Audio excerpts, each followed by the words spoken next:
Assalamualaikum warahmatullahi wabarakatuh. Terima kasih. Perkenalkan, nama Ibu Lilik. Pada kesempatan ini, Ibu akan menyampaikan materi pembelajaran mengenai pendudukan Jepang di Indonesia.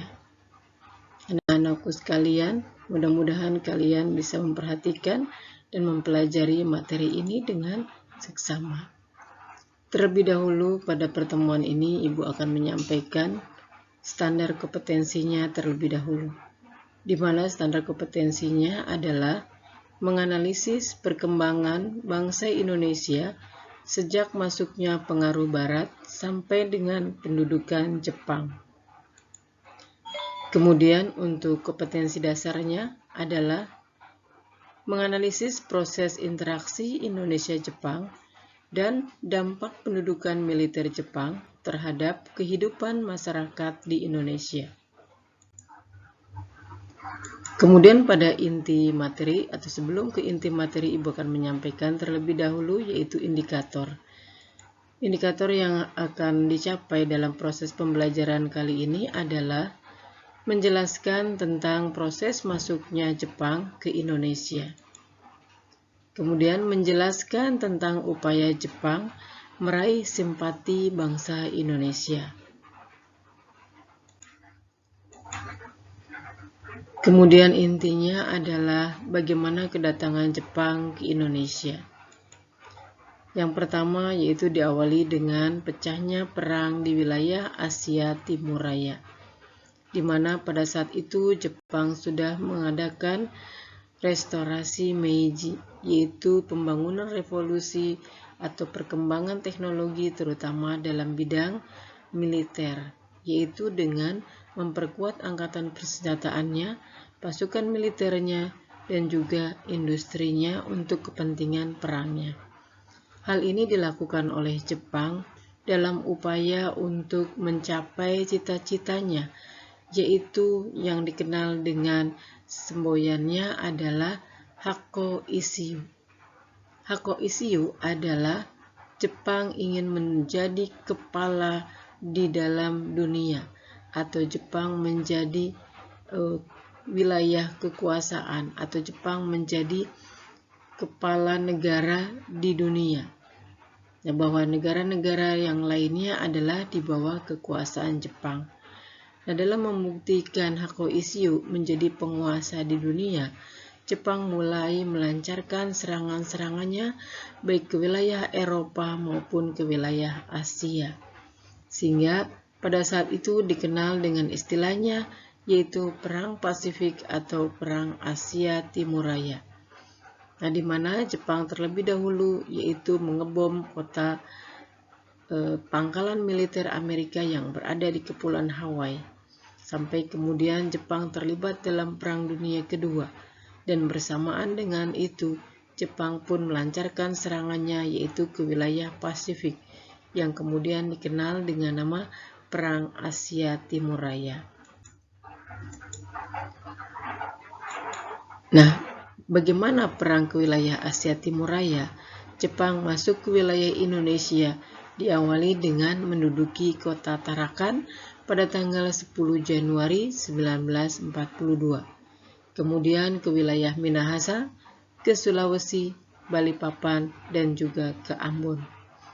Kemudian pada Februari 1942, pasukan Jepang menduduki wilayah Pontianak, Makassar, Banjarmasin, Palembang, dan Bali.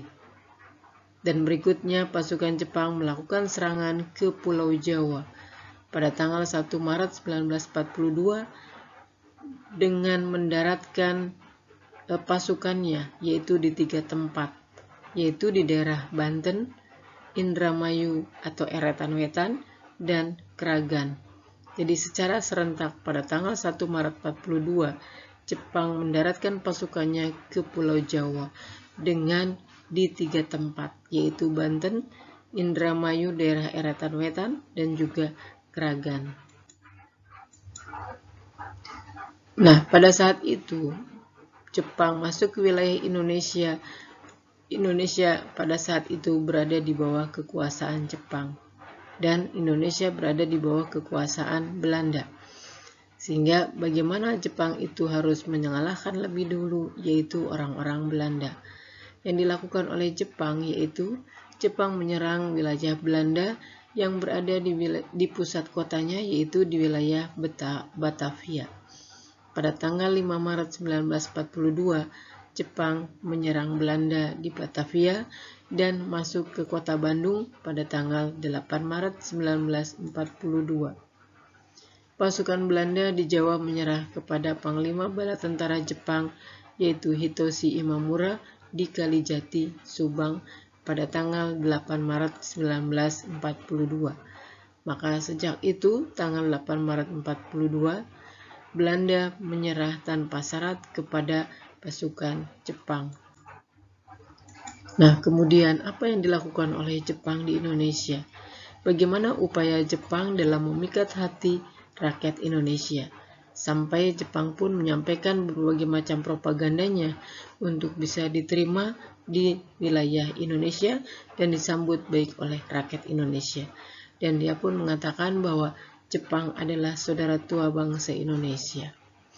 Dan kemudian beberapa propaganda yang dilakukan oleh Jepang, yang pertama yaitu gerakan 3A. Apa yang dimaksud dengan gerakan 3A? Nah, hal ini dimaksudkan adalah untuk meraih simpati rakyat Indonesia bahwa Jepang datang untuk membebaskan bangsa Indonesia dari kaum imperialisme dan kolonialisme Barat. Nah, semboyan 3A itu dikenal dengan Nippon Cahaya Asia, Nippon Pelindung Asia, dan Nippon Pemimpin Asia.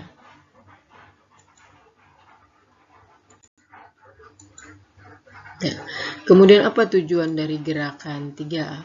Yang pertama adalah menghimpun bangsa Indonesia untuk mengabdi kepada kepentingan Jepang, kemudian mempropagandakan kemenangan Jepang, dan menanamkan anti Barat terutama Belanda, Inggris, dan Amerika Serikat atau USA.